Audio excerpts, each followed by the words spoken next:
Hello అండి, welcome back to our channel. శరన్నవరాత్రుల్లో 3వ రోజు అమ్మవారు అన్నపూర్ణాదేవిగా భక్తులకు దర్శనమిస్తున్నారు.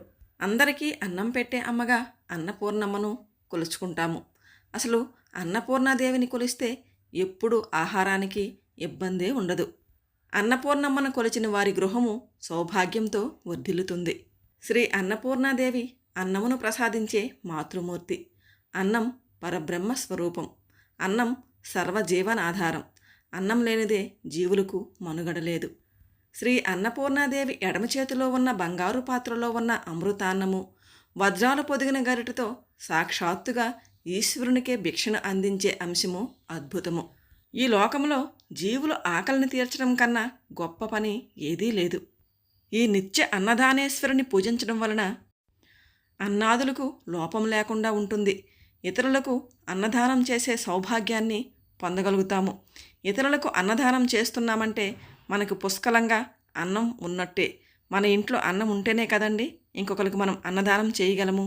మనకి ఆ సౌభాగ్యాన్ని, అంతటి భాగ్యాన్ని ఆ మాత ప్రసాదిస్తుంది.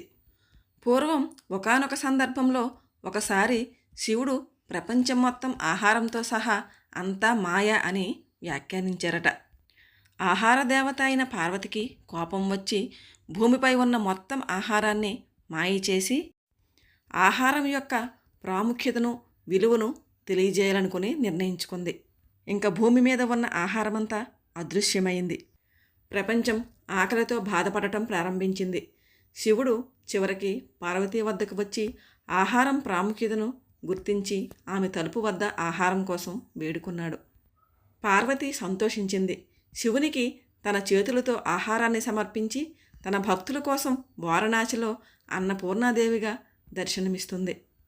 అన్నపూర్ణాదేవిని శివుడు మాతా భిక్షాందేహి అని తనకు అన్న ప్రసాదాలు ప్రసాదించమని కోరాడని పురాణాలు చెప్తున్నాయి. ఇదేనండి వీడియో నచ్చితే లైక్ చేయండి, షేర్ చేయండి, సబ్స్క్రైబ్ చేసుకోండి. ఇంకో మంచి వీడియోతో మళ్ళీ కలుద్దాం. అంతవరకు బాయ్ అండి.